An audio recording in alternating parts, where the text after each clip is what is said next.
As much as I had wanted to see the sister that I knew and loved, I had seen the sister that I knew was evil, the sister that had come here to destroy me. I knew it as I saw her with Cabe. He had tasted her blood and had shown her the darkness that had been locked away. Sabine knew she was a Strega and had drawn her line in the sand against me. I knew she wanted me dead. More than anything, she wanted to kill me. Individually, the quips were easy enough for the warriors to kill, but the sheer number of them were overwhelming, and some slipped past their defense. I heard the front door open first, then the door that was behind me.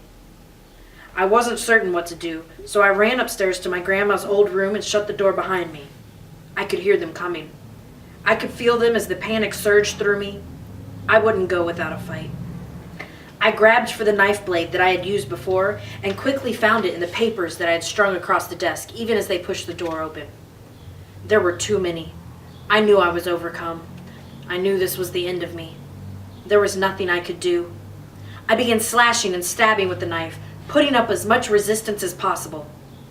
I stabbed and cut at the demons, but Assault pushed me backwards towards the window.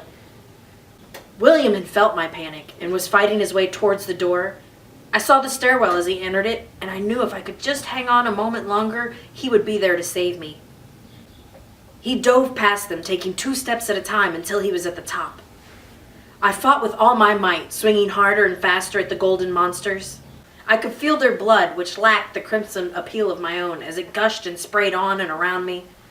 My newfound strength steeled me against the acid that splashed around the room as the fallen ones disintegrated under my blade. I felt the window pressing against my back as they pressed me hard against it. I was thankful it was closed, even as they pushed me harder and harder. I could feel it cracking under my weight. They were actually trying to push me out of it. As the door opened on the other side of the room, the glass gave way. I felt the prickle of a million tiny shards slicing through me as I fell backwards from the 2nd floor. I heard the low, screaming growl that came from William's lungs like thunder echoing behind me as I plummeted to the ground. I could see the quips being sliced through and thrown aside as he reached the opening that had swallowed me. Just before I hit the ground, something grabbed me from above. I heard and felt my surprised scream mixing with William's as I was carried helplessly up over the battlefield and into the sky above. I struggled against whatever great beast held me in its grip, but I could not make it release me. Its strong talons were sunk deep into my arms, yet oddly it didn't hurt.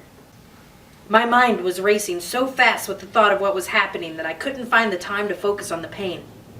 It did, however, in some weird fashion, seem as logical as everything else that had happened to me. A plume of fire suddenly lit up the sky, emanating from just above me. I let my eyes go upwards to see what exactly had a hold of me.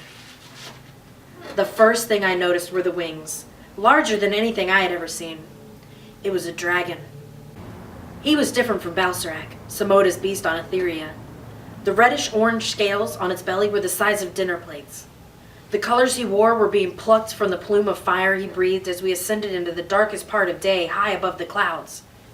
The air was cold up here, and ice crystals shone like diamonds all around us. I caught a glimpse of a few shining white teeth. Then he looked down towards me, and I knew immediately that I was not allowed to stare at him.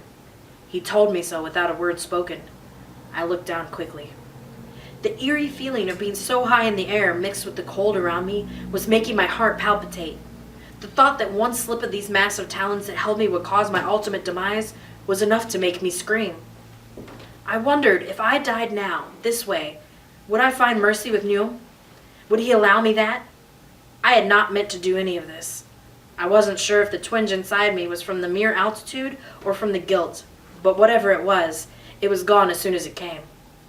I felt my body go limp one part at a time, and there was nothing I could do to fight it off.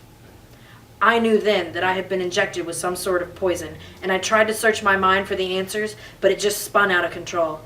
I lacked the understanding that would allow me to think clearly. Then, darkness overtook me, everything went blank, and I faded into oblivion.